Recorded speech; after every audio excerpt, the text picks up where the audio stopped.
From the CyberHub bunker and studio, you're tuning in to the CyberHub Podcast. And now for your host and CISO, James Azar.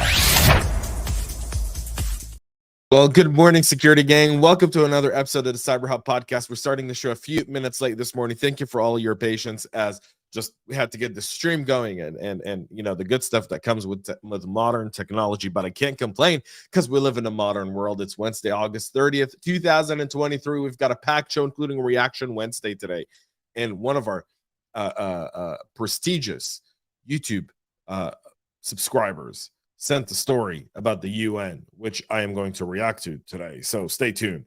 Now join me for a cup of coffee. Coffee cup cheers, y'all. We're live on Facebook, LinkedIn, YouTube, Twitter, Twitch, and now Twitter is X. So there's that. We've got a busy show. Please make sure to subscribe. Please follow us on your favorite podcast listening platform there. And if you are a Wolverine or you're attending the University of Michigan or you're an alumni, the university has now shut down its network after a cyber attack. This has been a leading story across many media channels this morning and over the night yesterday. The University of Michigan, it's taken all of its systems and services offline, dealing with a cybersecurity incident that caused a widespread impact on online services the night before classes were supposed to start today. The University of Michigan is one of the oldest and largest educational institutes in the United States. It employs over 30,000 academics and administrative staff, having roughly 51,000 students. I love those, by the way, percentages, because you know, like daycare, it's 1 to 4. In a series of announcements published on the university's website starting on Sunday, a cybersecurity incident caused IT outages and disrupted access to vital online services, including Google, Canvas, Wolverine access, and email. Although UNM is engaged with its IT team to restore the impacted systems, the administration felt it was safest to disconnect the network due to the severity of the incident itself. Again, find that very, kind of standard IR, disconnect everything, kind of start to take it that way. So this includes all wired and Wi-Fi campus internet and pathways, e-research, Dart, and all systems use Zoom, Adobe Cloud, Dropbox, Slack, Google, Canvas, and Adobe Cloud services have all been restored and can be accessed through outside network, although their availability is unstable due to overload. So we'll see there. There's a see how this actually kind of works. Michigan joins Michigan State University after being impacted by the MOVEit data breach as well. So there's that. A malicious NPM package is aimed at targeting developers. The unknown threat actor is leveraging a malicious NPM package to target developers with an aim to steal source code and config files from victim machines. Of signs of how threats are lurking constantly in open source repositories and targeting our software supply chain. And the latest report is a continuation of a same campaign that Phalium disclosed at the start of the month, in which a number of NPM modules were engineered to exfiltrate valuable information to a remote server. The attack culminates with a script creating a zip archive of the data and transmitting it to a predefined FTP server. So there's that there as well. The commentary that connects all the packages is the use of Lexi2 as the author in the package.json file, enabling checkmarks who published this recent report to track the origins of the activity as far back as 2021. Again, focusing on your software supply chain is going to be big if you're in that line of business, and everyone's in the software business today.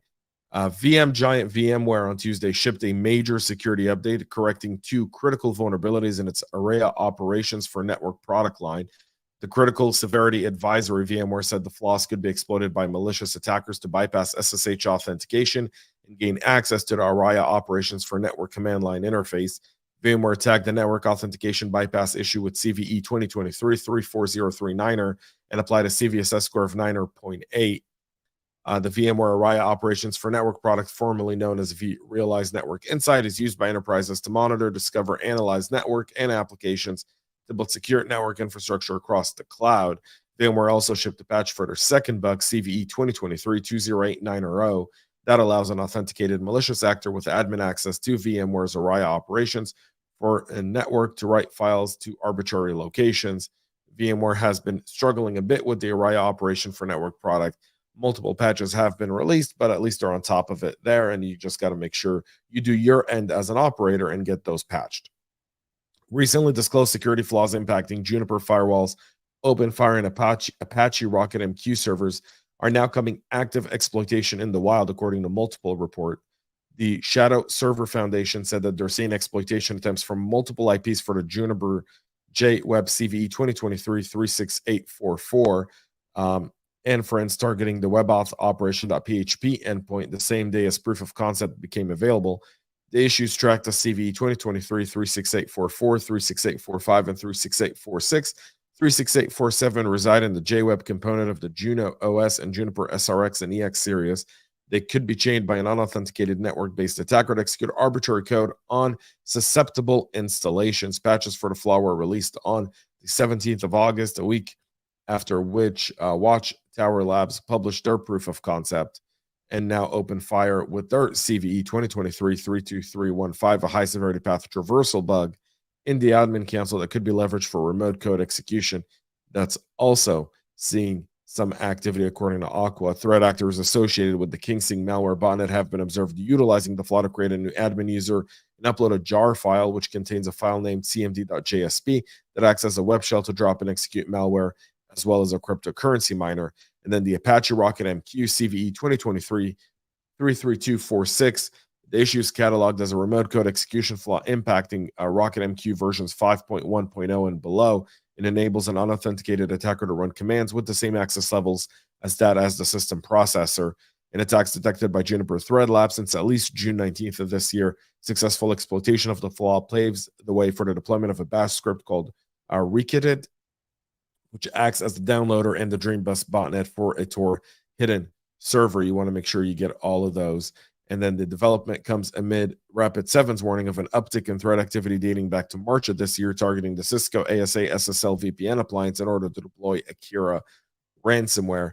So all in all, your security devices are being turned against you if you're not patching them, if you're not really making sure your servers are up to date, and those are getting patched. You'll end up finding yourself as a victim of one of these many attacks that are being now taken advantage of in the wild. Operation Duck Hunt isn't likely to eliminate the initial access botnet forever, but 700,000 machines taken down by the FBI is pretty good. You know, my Larry David good. Pretty good. Official remediations are also proactively connected to compromised computers to neutralize the Qakbot infection on tens of thousands of victim machines, according to the DOJ, which said they did so with lawful access. You know, the government know what's good for you. We will remote in and take something out rather than potentially call you and go through the process of making sure that you understand how your machine was taken over and how it shouldn't happen again. Qakbot is typically used as a first stage implant, infecting computers after an unwitting target opens a malicious attachment in an email. Once it compromises a machine, it enslaves it into the botnet infrastructure and lies in wait for further instructions. This results in persistence network of infection that can then deliver as needed additional malware.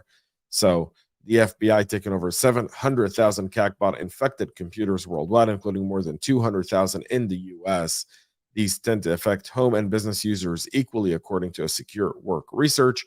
So good one for the FBI. Methods, not so much, but we'll move, we can have that discussion later. So there's that.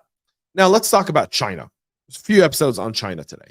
One, Meta crippling China's signature Spamouflage influence operation. The media giants has taken on Dragon Bridge, the largest known cross-platform covert influence operation in the world.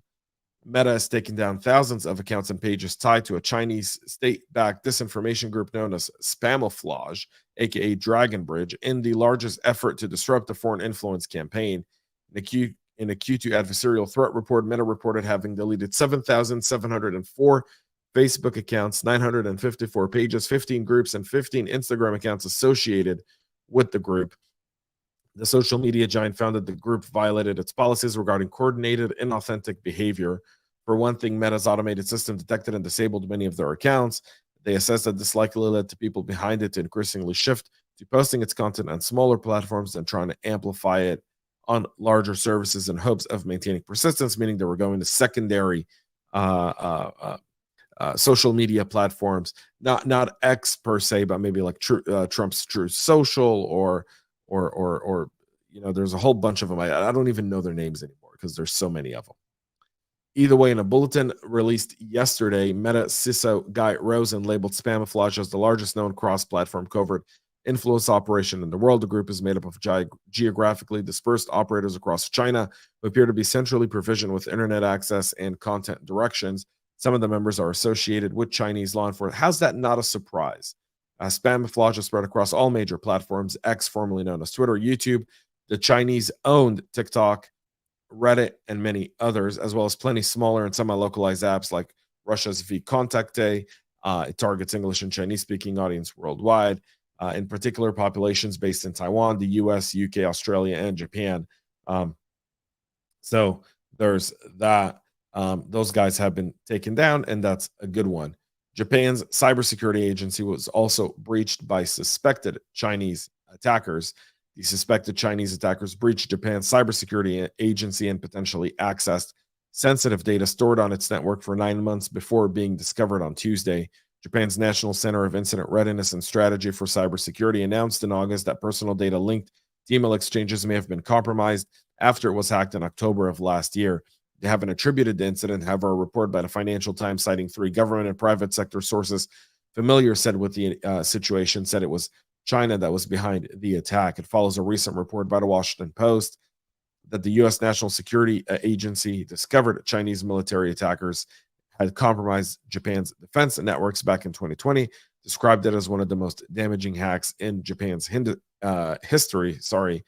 The hack on Japan's defense network also risked impeding intelligence sharing between the Pentagon and Japan's defense forces, as Japan relies on the U.S. for its defense. Obviously, this is strategic for China to interfere. It's also probably where, if China was to launch any sort of attack against Taiwan, it's likely that the coordination would come from Guam and Japan. So that's what they're after. And I hope you're ready for Reaction Wednesday. So here we go. The title of this one, coming from one of our YouTube subscribers, is UN warned hundreds of thousands in Southeast Asia roped in an online scam. No way. The UN Human Rights Office says criminal gangs have forced hundreds of thousands of people in Southeast Asia into participating in unlawful online scam operations, including false romantic ploys, bogus investment pitches, and illegal gambling schemes. This is coming from the all-prestigious UN High Commissioner for Human Rights, which is, I believe, led by the worst human rights violators in the world. The new report cites credible sources of at least 120,000 people in strife-torn Myanmar and roughly 100,000 in Cambodia may be held in situations where they are forced to carry out online scams. The report sheds new light on cybercrime scams that have been a major issue in Asia, with many of the workers trapped in virtual slavery and forced to participate in scams targeting people over the internet. Laos, the Philippines, and Thailand were also cited as some of the main countries or destinations or transits for tens of thousands of people. Criminal gangs have increasingly targeted migrants and lured some victims by false recruitment, suggesting they're destined for real jobs. No way. You want to tell me human trafficking is still a thing? No. The UN, so smart, these guys. So smart. Of course, they're targeting Southeast Asia, but this is also happening in India and Pakistan, China, and everywhere else. It's also happening in our own country. By the way, people are being brought in for the same purposes. So not surprising at all. The UN, good at discovering stuff, horrible at stopping them. That should be their motto. United Nations, united we discover things, united we do nothing. That's my take on the UN. And we'll continue to do that until they actually do something. That's it for our show this morning. We'll be back tomorrow to wrap up this very, very busy week for so many practitioners. Thank you all for tuning in again. Sorry for the slight delay in this morning's broadcast. Please make sure to subscribe. Follow us on your favorite podcast listening platform. And until tomorrow, we'll be live at 9 a.m. Eastern with all the latest and greatest. Stay cyber safe. We love feedback, so make sure to connect with us on social media and subscribe to our podcast on your favorite podcast listening platform.